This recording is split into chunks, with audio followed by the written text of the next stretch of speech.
Welcome back students. আজকে নবম শ্রেণী ভৌত বিজ্ঞানের আইনীয় ও সমাজীয় যৌগ এই বিষয়টার উপর আজকে আলোচনা হবে এই ক্লাসে। মনে রাখবে, এই যে অধ্যায়টা আছে এই অধ্যায়টা রসায়নের দ্বিতীয় চ্যাপ্টার থেকে আমরা শুরু করছি। কি আইনীয় ও সমাজীয় যৌগ।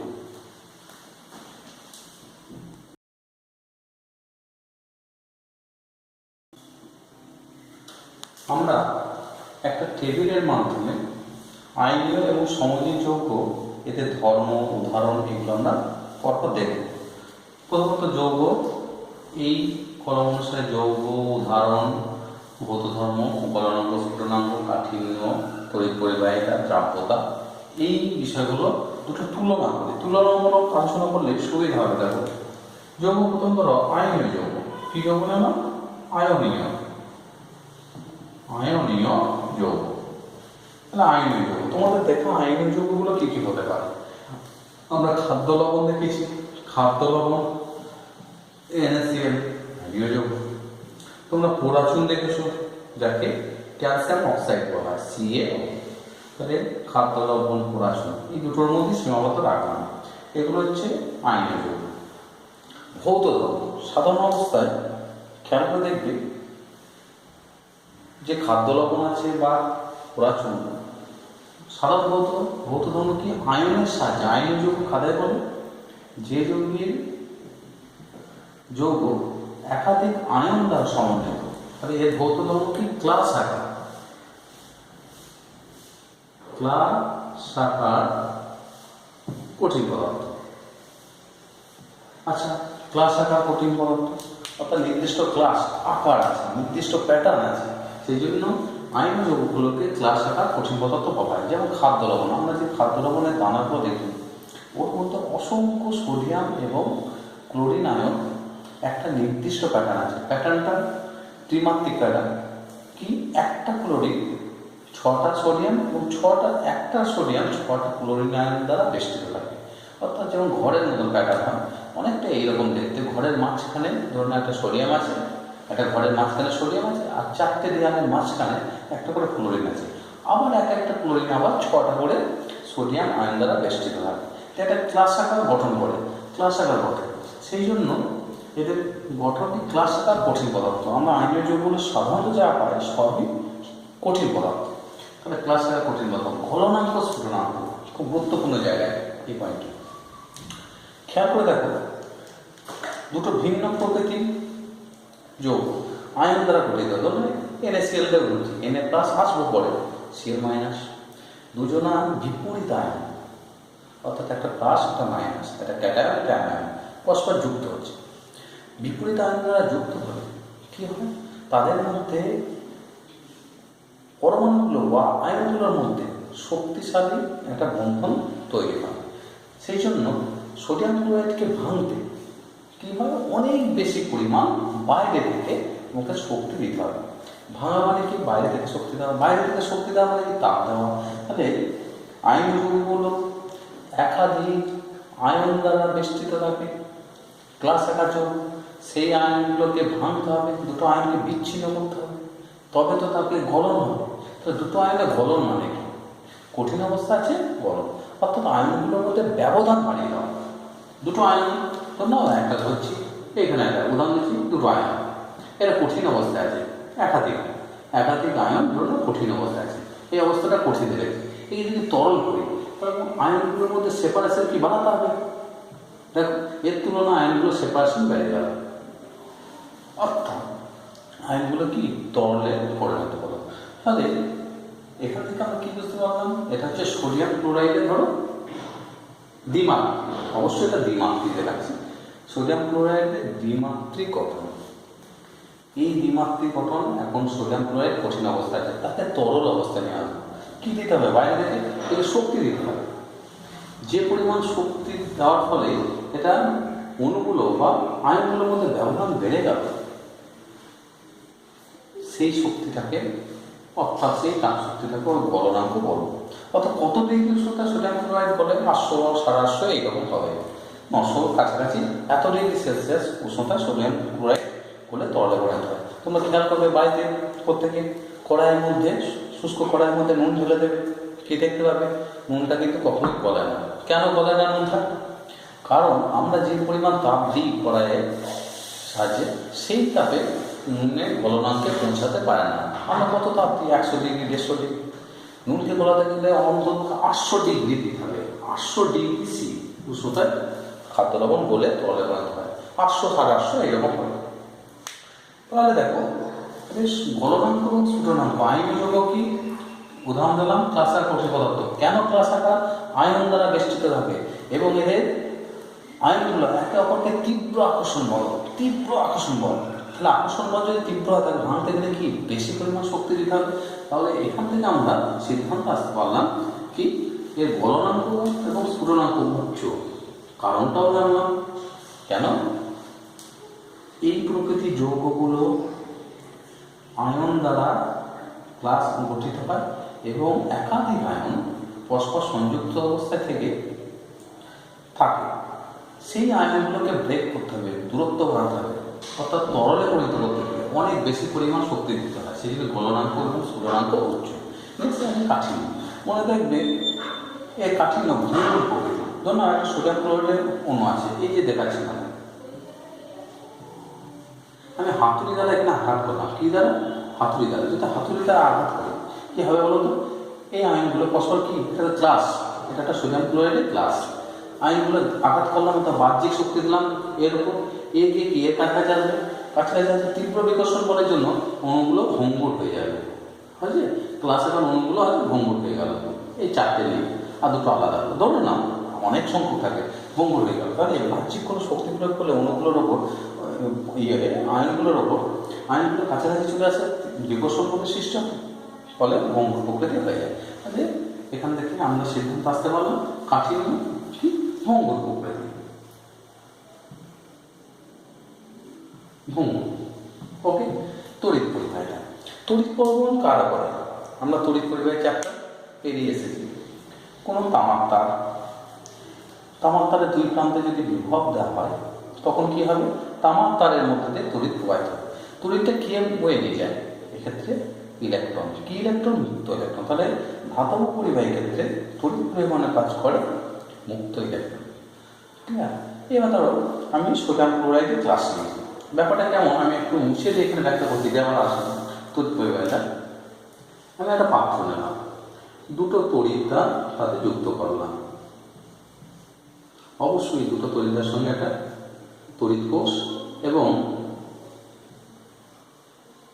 একটা ল্যাম্প বোঝার সুবিধা হবে। তাহলে এই অবস্থায় ফাঁকা অবস্থায় আছে, অর্থাৎ ব্যাটারি আছে, কিন্তু এই দুটো মাঝে সংযোগ বিচ্ছিন্ন, অর্থাৎ বিচ্ছিন্ন অবস্থা আছে। আমরা জানি বদ্ধ বর্তনী না হলে তড়িৎ প্রবাহ হয় না। তাহলে বর্তনীটা কি মুক্ত বর্তনী, তড়িৎ প্রবাহ হচ্ছে না, তার ল্যাম্পটা অফ অবস্থা আছে।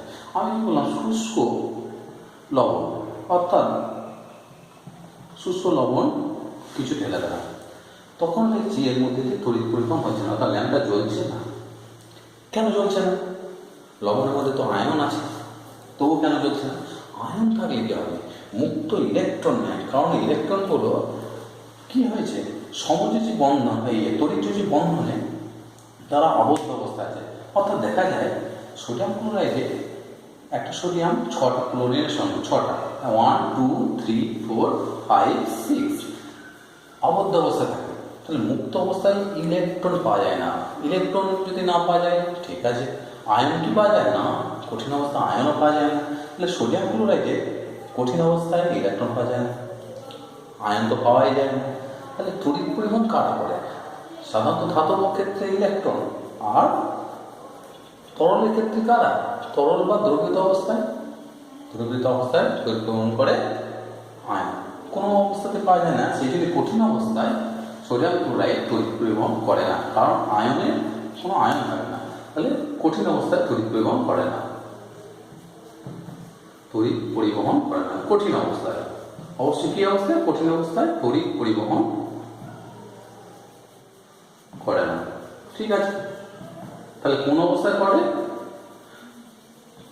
তরল বা দ্রবীভূত অবস্থায় তড়িৎ প্রবাহ করে। তাহলে কঠিন অবস্থায় তড়িৎ প্রবাহ করে না।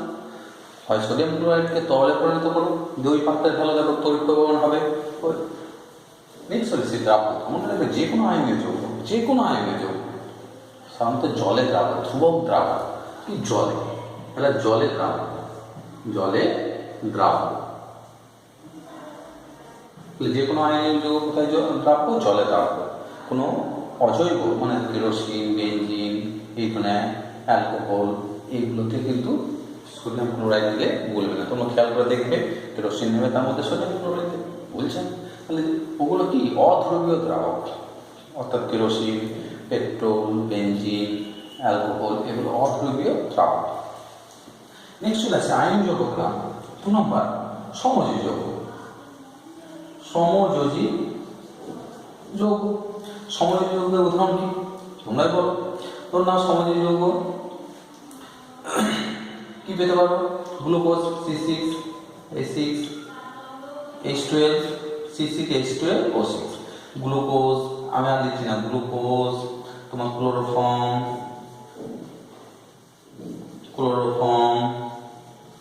মিথেন, ইথেন, এগুলো সমযোজী যৌগ। এছাড়া CO2 কার্বন ডাইঅক্সাইড সমযোজী যৌগ। উদাহরণ পেলাম, তাহলে সমযোজী যৌগের কিছু উদাহরণ পেলাম, অর্থাৎ glucose, chloroform, ethane, propane, CO2, ভৌত উদাহরণ। মনে রাখবে এই যে যৌগগুলো আছে, এই যৌগগুলো কঠিন, তরল এবং গ্যাসীয় তিনটে অবস্থাতেই পাওয়া যায়। অবশ্যই ক্লাস আকার গঠন নয়, এদের গঠন ক্লাস আকার নয়, এবং এরা কঠিন, তরল এবং গ্যাসীয় অবস্থায় পাওয়া যায়। যেমন ধরো গ্লুকোজ কি কঠিন, তরল কি হতে পারে? অ্যালকোহল, অর্থাৎ মিথাইল অ্যালকোহলিক অ্যালকোহল। গ্যাসীয় কি? মিথেন, CO2, ক্লোরোফর্ম, অর্থাৎ তিনটে অবস্থাতে পাওয়া যায়। আর আয়নীয় যৌগগুলো সাধারণত ক্লাস আকার কঠিন অবস্থায় পাওয়া যায়। আর একটা জিনিস খেয়াল রাখবে, আয়নীয় যৌগ একটা ধাতু, কোনো ধাতব এবং একটা অধাতু, দুটো মৌলের সমন্বয়ে কিন্তু তৈরি হয়। আর সমযোজী যৌগগুলো সাধারণত বেশিরভাগ অধাতু যৌগ, যেমন কার্বন, হাইড্রোজেন, অক্সিজেন, তিনটি অধাতু যৌগগুলো কি হয়? সমযোজী যৌগ হয়। আর ধাতব যৌগ, এবার ধাতুর সঙ্গে একটা অধাতু আছে, তুমি যে কোনো ধরনের এক চান্সে চেনা, তোমাদের ক্লাস 10 লেভেল করছে, 10 লেভেলে কোনো যৌগের নাম বা সংকেত দেখে মোটামুটি নিশ্চিত হতে পারো যদি sodium, potassium, magnesium, calcium, aluminium, lithium এই ধরনের মৌলগুলো দিয়ে যদি শুরু হয়, তোমরা নিশ্চিন্তে বলে দেবে সেগুলো হচ্ছে আয়নীয় বা তড়িৎযোজী যৌগ। আর মনে রাখবে যেগুলো আয়নীয় বা তড়িৎযোজী তারা তড়িৎ বিশ্লেষ্য হয়, তারা আয়নীয় হলেই বা তড়িৎযোজী হলেই সেগুলো তড়িৎ বিশ্লেষ্য হবে। তাহলে চেনার উপায় কি? প্রথম মৌলটা দিকে দেখো, এখানে সোডিয়াম আছে, ক্যালসিয়াম আছে, ম্যাগনেসিয়াম থাকতে পারে, আয়রন থাকতে পারে। তাহলে ধাতব যৌগ, এটা ধাতু বলেই কি মনে রাখবো? সাধারণত সেগুলো আয়নীয় যৌগ হবে। ওকে, তাহলে এর কাঠিন্য তরল। এবারে গলনাঙ্ক, স্ফুটনাঙ্ক। মনে রাখবে সমযোজী যৌগ এখানে যেমন আয়নীয় যৌগ আয়নের মাধ্যমে গঠন হয়, আর সমযোজী যৌগ হয় কিসে? ইলেকট্রন শেয়ার, অর্থাৎ এই একটা ইলেকট্রন দিল, একটা ইলেকট্রন দিল, যুগ্মভাবে শেয়ার করে। এর সম্বন্ধে ডিটেলস আসবো, শেয়ার। তাহলে এদের বন্ধন প্রকৃতি, অর্থাৎ বন্ধন, ধরো নাও এখানে দিয়েছে যেমন HCl, একটা ইলেকট্রন দিল, Cl একটা ইলেকট্রন দিল, দুটো ইলেকট্রন শেয়ার করে তার একটা বন্ধন গঠন করলো। যে বন্ধনটা বন্ধন শক্তি খুব কম, অর্থাৎ দুটো অণু আছে খুব বন্ধন শক্তি কম, তাদের অল্প তার দিলেই কি অণুগুলো নিজেদের মধ্যে ব্যবধান বাড়িয়ে ফেলে, ফলে তরলে পরিণত হয়। তাহলে সমযোজী যৌগের গলনাঙ্ক ও স্ফুটনাঙ্ক নিম্ন। কেন নিম্ন? অণুগুলো যে বন্ধন দ্বারা আবদ্ধ থাকে, কি বন্ধন? সমযোজী বন্ধন। সমযোজী বন্ধনে বন্ধন শক্তি খুব কম, বাইরে থেকে কিছু পরিমাণ তাপ দিলেই বন্ধনগুলো কি হয়ে যায়? ব্রেক হয়ে যায়, ফলে এর নিম্ন হয়ে যায়। সমযোজী যৌগের গলনাঙ্ক, স্ফুটনাঙ্ক নিম্ন। এমনকি আমরা আমাদের যেমন ন্যাপথলিন তো তরল হওয়ার আগে কি গ্যাসীয় হয়ে যায়, অর্থাৎ কঠিন অবস্থাতে গ্যাসীয় হয়ে যায়, অর্থাৎ গলনাঙ্ক ডাইরেক্ট তাপ দিলে গলনাঙ্ক পৌঁছায় না, একদম গ্যাসীয় অবস্থায় চলে যায়। ভঙ্গুর প্রকৃতি, কাঠিন্য, এটা তো তরল গ্যাস হতেই পারে, অর্থাৎ কাঠিন্য দেখতে দেখলে এ তরল, গ্যাসীয় বা কঠিন তিনটা অবস্থায় থাকতে পারে। নেক্সট হচ্ছে তড়িৎ পরিবাহিতা। মনে রাখবে আয়নীয় যৌগগুলি তড়িৎ পরিবহন করে, কিন্তু সমযোজী যৌগ তড়িৎ পরিবহন করে না। কি করে বুঝবে? ওই যে পরীক্ষাটা আগে দেখালাম, তোমরা একটা পাত্র নিলে, দুটো তড়িৎদ্বার দিলে, একটা ব্যাটারি, সেখানে যদি দেখা যায় তোমরা চিনির জল দিলে দেখছি যে তড়িৎ পরিবহন হচ্ছে না, তাহলে এখান থেকে কী সিদ্ধান্ত হতে পারে? এদের তড়িৎ পরিবহতা নেই, অর্থাৎ তড়িৎ পরিবহন করে না। এরা জলে দ্রাব্য না, এরা কিসে দ্রাব্য? জৈব দ্রাবকে দ্রাব্য, এটা জলে না, তাহলে জলে অদ্রাব্য। এই ধর্ম করে খেয়াল রাখতে হবে। এখান থেকে একটা প্রশ্ন পাবে, প্রশ্ন সাধারণত এখান থেকেই দেয়, যে কোনো ধরনের। তোমাকে উদাহরণ দিয়ে দিতে পারে, ধরুন না বলা হলো তোমাকে নুন দেওয়া হলো আর ন্যাপথলিন দেওয়া হলো, দুটো ধর্মের তুলনা করো, নুন আর ন্যাপথলিন, আর খাদ্য লবণ এবং ন্যাপথলিন। তুমি কি নুন হচ্ছে কোন সেখানে আয়নীয় যৌগ, আর ন্যাপথলিন কি সমযোজী যৌগ, পার্থক্য লিখে দিতে পারো। বললো যে নুন জলে দ্রাব্য হয়, কিন্তু ক্লোরোফর্ম কিসের দ্রাব্য, তখন এখান থেকে এই ধর্মটা আলোচনা করতে পারো। তাহলে এই ধর্ম করে কিন্তু খেয়াল রাখতে হবে। আমরা এই কোটা খেয়াল রাখলে আয়নীয় এবং সমযোজী যৌগগুলোর মধ্যে পার্থক্য আমরা খুব সহজেই ধরে ফেলবো, এবং কেন কারণগুলো ব্যাখ্যা করে দিয়েছি, প্রত্যেকটা কারণ ব্যাখ্যা করা আছে। নেক্সট চলে আসবো সমযোজী তড়িৎ আয়নীয় বা তড়িৎ যৌগ কীভাবে সৃষ্টি হয়। এবার আসবো আয়নীয় যৌগের ইলেকট্রনের গঠন। আমরা কতগুলো মৌল নিয়েছি, হিলিয়াম, নিয়ম, আর্গন। হিলিয়াম হচ্ছে যার কেন্দ্রে দুটো প্রোটন আছে, তাহলে কেন্দ্রে দুটো ইলেকট্রন আছে। ইলেকট্রন বিন্যাসটা কেমন? কে কক্ষে দুটো। নিয়নের কত? 10, অর্থাৎ পারমাণবিক সংখ্যা 10, তাহলে ইলেকট্রন সংখ্যা 10, 2, 8, কে কক্ষে দুটো, এল কক্ষে 8। আর্গনের কত? 18, 2, 8, 8। এই বিন্যাসটা আমরা দেখে নিলাম, অর্থাৎ নিষ্ক্রিয় গ্যাসগুলো বিন্যাস। বিজ্ঞানী র্যালে ও রামজে মেন্ডেলিভের পরে বিজ্ঞানী র্যালে এবং রামজে নিষ্ক্রিয় গ্যাসগুলো আবিষ্কার করেন। তখন তিনারা দেখলেন এবং নিষ্ক্রিয় গ্যাসের উপর স্টাডি শুরু করলেন। নিষ্ক্রিয় গ্যাসগুলো ইলেকট্রন বিন্যাস দেখলেন। হিলিয়ামের শেষ কক্ষে ইলেকট্রন দুটো, হিলিয়ামের শেষ কক্ষে ইলেকট্রন কটা? দুটো। নিয়নের কটা? 8টা। আর্গনের কটা? 8টা। এবং এই যে গ্যাসগুলো নিষ্ক্রিয় গ্যাস, এটা কি গ্যাস? নিষ্ক্রিয় গ্যাস। এই নিষ্ক্রিয় গ্যাসগুলো পরীক্ষা করে দেখলেন এই গ্যাসগুলো সত্যি নিষ্ক্রিয়, অর্থাৎ এরা কারোর সঙ্গে বিক্রিয়ায় অংশগ্রহণ করে না। অর্থাৎ নিষ্ক্রিয় গ্যাস বা নোবেল গ্যাস বা সম্ভ্রান্ত গ্যাস বলা হয় এগুলোকে, হিলিয়াম, নিয়ন, আর্গন। এই সম্ভ্রান্ত, নিষ্ক্রিয় বা নোবেল বা আদর্শ গ্যাস বলা হয়। কেন আদর্শ বলা হয়? এরা অন্য মৌলের সঙ্গে রাসায়নিক বিক্রিয়ায় অংশগ্রহণ করে না, সাধারণ উষ্ণতা চাপে অংশগ্রহণ করে না। তখন বিজ্ঞানী রামজে এবং র্যালে এর উপর স্টাডি করে দেখলেন, এই বিন্যাসটা খেয়াল করলেন, দেখলেন যে হিলিয়ামের শেষ কক্ষে দুটো, নিয়নের 2, 8, শেষ কক্ষে 8টা, আর্গনের 2, 8, 8, 8। জেনারেল লেভেল এগুলো আসে, আমরা অত তো যাব না, ক্লাস 10 লেভেলই আমরা সীমাবদ্ধ থাকবো। 8, তাহলে শেষ কক্ষে 8 আর 2, অর্থাৎ এর 8, এর 8। স্টাডি করে দেখবেন নিষ্ক্রিয় গ্যাসগুলোর শেষ কক্ষে ইলেকট্রন 8 এবং তারা সুস্থিত। তখন কোষের বলে একজন বিজ্ঞানী কি করলেন? নিষ্ক্রিয়তা পরীক্ষা শুরু করে দেখলেন প্রত্যেকটা পরমাণু চায়, নিয়নের কাছাকাছি পরমাণুগুলো কি চায়? যে আমি নিয়নের মতন হবো। আর্গনের কাছাকাছি, আর্গনের আগে বা পরে মৌলগুলো কি চায়? আর্গনের মতন ইলেকট্রন বিন্যাস লাভ করতে। ধরুন আমি একটা বলে দিই, একটা উদাহরণ দিই। আর্গনের পরের মৌলটা হচ্ছে পটাশিয়াম, তার 19টা ইলেকট্রন, এই প্রোটন আছে, তার মানে কক্ষীয় ইলেকট্রন কটা আছে? 19টা। কেমন বিন্যাস? 2, 8, 8, 1। অর্থাৎ শেষ কক্ষে কটা আছে? একটা। আর পটাশিয়াম কার কাছে যাবে? আর্গনের কাছে। অর্থাৎ আর্গনের কাছাকাছি বাড়ি হচ্ছে পটাশিয়াম। পটাশিয়াম আর্গনকে দেখে খুব হিংসা করে, কেন? আর্গন খুব সুস্থিত মৌল।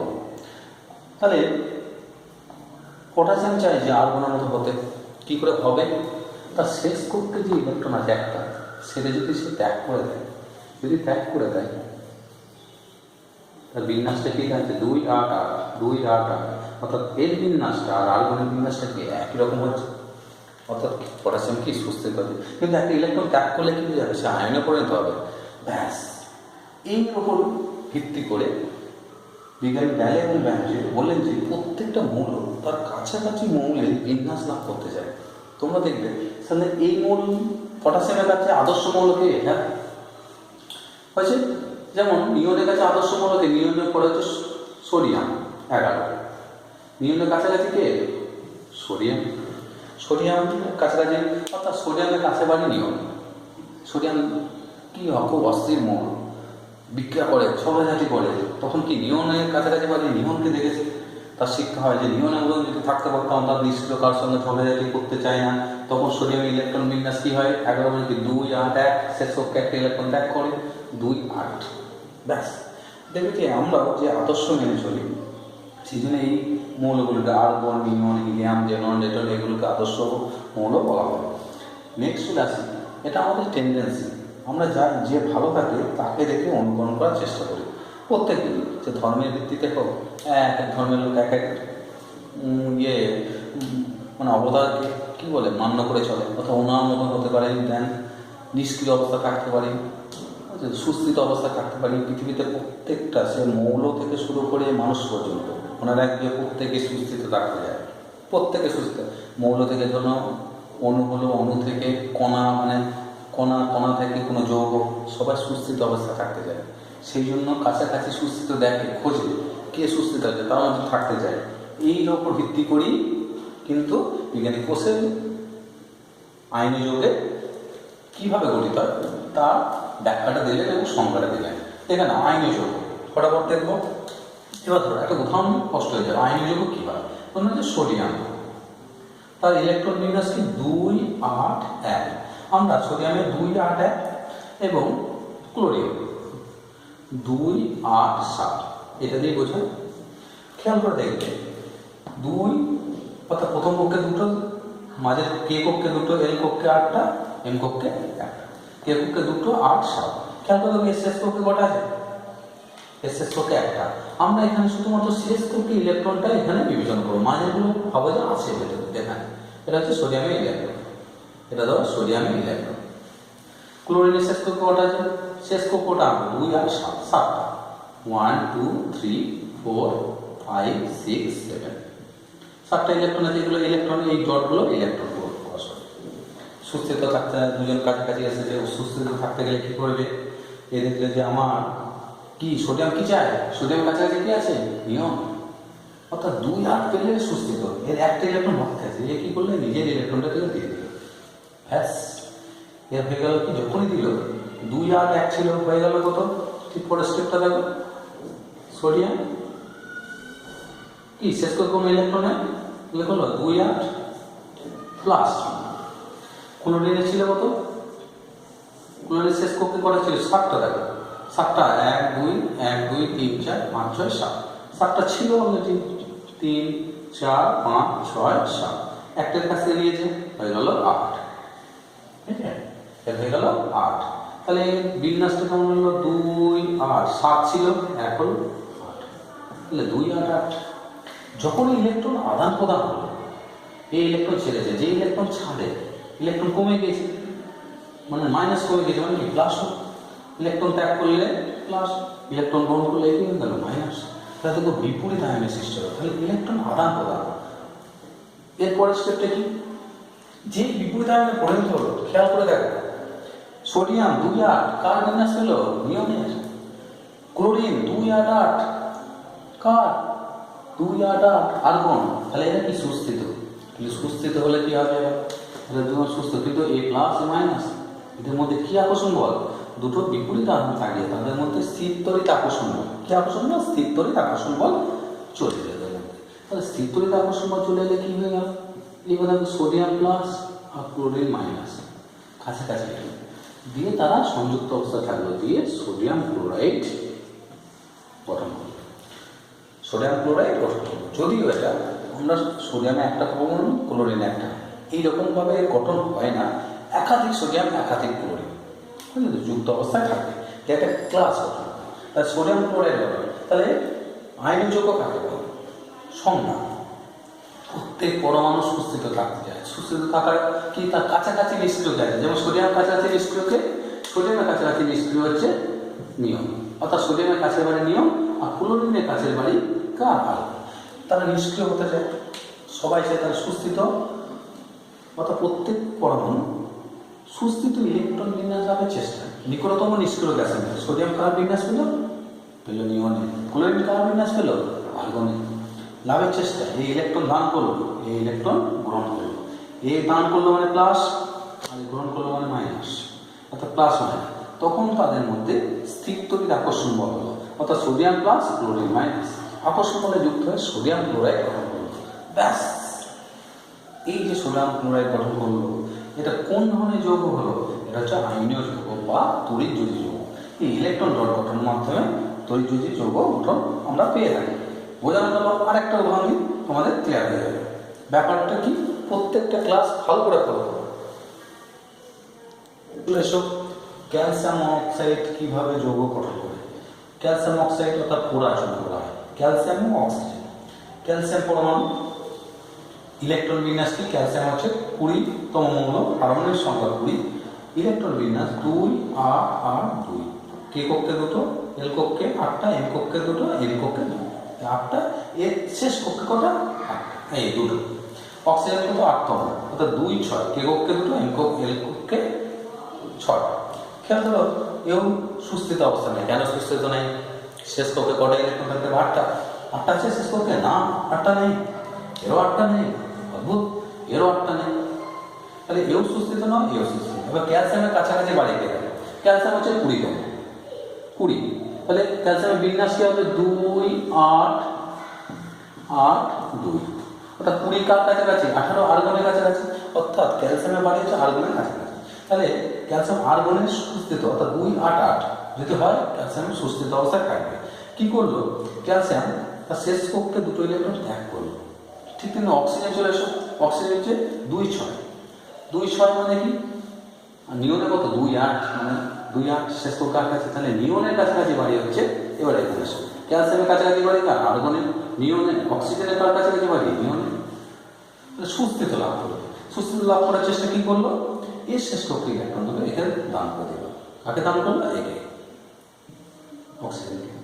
যে ইলেকট্রন দান করলো, ঘটে গেল কি দেখো, ক্যালসিয়াম ছিল, ক্যালসিয়ামের দুটো ইলেকট্রন ছিল, দুটো ইলেকট্রন বেরিয়ে গেছে। তাহলে বিন্যাসটা কি হলো ক্যালসিয়ামের? 2 8 8। ব্যাস, ইলেকট্রন বিন্যাস কি জানো? 2 8 8। কার মতন? আগুনের মতন। তাহলে সুস্থিত হয়ে গেল। সুস্থিত হলে কি হবে? দুটো ইলেকট্রন ত্যাগ করেছে, একটা ইলেকট্রন ত্যাগ করার জন্য একটা প্লাস, দুটো ইলেকট্রন ত্যাগ করার জন্য দুটো প্লাস, অর্থাৎ এ হয়ে গেল 2 প্লাস, অর্থাৎ আয়নে পরিণত হয়ে গেল। একইভাবে অক্সিজেন দেখো, অক্সিজেন তার শেষ কক্ষে কটা ছিল? 6টা, দুটো ইলেকট্রন গ্রহণ করেছে। দুটো ইলেকট্রন গ্রহণ করেছে মানে অক্সিজেনে 6টা ছিল অলরেডি, দুটো গ্রহণ করেছে। এটাও ইলেকট্রন, আমি বোঝানোর সুবিধাতে এটা ক্রস দিচ্ছি, একই ধরনের ইলেকট্রন। তাহলে অক্সিজেনের কত হলো? 2 8। দুটো ইলেকট্রন গ্রহণ করেছে বেটা, দুটো ইলেকট্রন গ্রহণ করার ফলে কি হয়েছে? দুটো মাইনাস লিখেছে। এইবারে দেখ আয়ন পরিণত হয়েছে। আয়নের পরিণত হলে কি হবে? ক্যালসিয়াম 2 প্লাস আর অক্সিজেন কি 2 মাইনাস যুক্ত হয়ে CaO হয়েছে। তো ক্যালসিয়াম অক্সাইড গঠন করলো। এটা পেলাম ক্যালসিয়াম অক্সাইড। একই রকম ভাবে আমরা ক্যালসিয়াম অক্সাইডের পর ম্যাগনেসিয়াম ক্লোরাইড আর একটা অন্য ধরনের দৃষ্টান্ত দেখি। ম্যাগনেসিয়াম ক্লোরাইড, ম্যাগনেসিয়াম হচ্ছে 12তম মৌল, 2 8 2। ম্যাগনেসিয়ামের ইলেকট্রন বিন্যাস শেষ কক্ষে কটা? দুটো। ক্লোরিন হচ্ছে 17তম, 2 8 7। শেষ কক্ষে কটা? 1 2 3 4 5 6 7। এদের ক্লোরিন 1 2 3 4 5 6 7। এবার কি বললো দেখো, ম্যাগনেসিয়াম যদি দুটো একে দেয়, এর আবার বেশি হয়ে যাচ্ছে 9টা, আবার একেও দুটো দিলে 9টা বেশি হয়ে যাচ্ছে। কি করলো ম্যাগনেসিয়াম? একে একটা দিল, একে একটা দিল, তাহলে দুটো ক্লোরিনকে দুটো ইলেকট্রন দিল। দুটো ইলেকট্রন দেওয়ার ফলে ম্যাগনেসিয়ামের কি হয়ে গেল বিন্যাসটা? 2 8, অর্থাৎ এই দুটো ইলেকট্রন চলে গেছে। প্লাস ক্লোরিনে দেখো 2 8 একটা গ্রহণ করেছে, তাহলে 2 8 8 প্লাস এদের ক্লোরিনটা কি হয়েছে? 2 8 8, অর্থাৎ 1 2 3 4 5 6 7 8, 1 2 3 4 5 6 7 8। তাহলে দেখো 2 8 8 2 8 8, তাহলে এ হয়েছে মাইনাস, এ মাইনাস, এ কটা প্লাস? দুটো প্লাস। এরা পরস্পর যুক্ত হয়ে MgCl2 অণু গঠন করেছে। অবশ্যই এটা তড়িৎযোজী যৌগ হয়েছে। এই ধরনের যৌগগুলো আমরা করলাম। নেক্সট ক্লাসে আমরা সমযোজী যৌগের গঠনগুলো আলোচনা করবো, অর্থাৎ লুইস ডট গঠন আমরা আলোচনা করবো। তাহলে এটা হলো একটা তড়িৎযোজী যৌগ। অবশ্যই তোমাদের খেয়াল রাখতে হবে ম্যাগনেসিয়াম কার কাছাকাছি গেছে, ম্যাগনেসিয়াম কার কাছাকাছি গেছে, ম্যাগনেসিয়াম হচ্ছে নিষ্ক্রিয়, অর্থাৎ নিউনের ইলেকট্রন বিন্যাস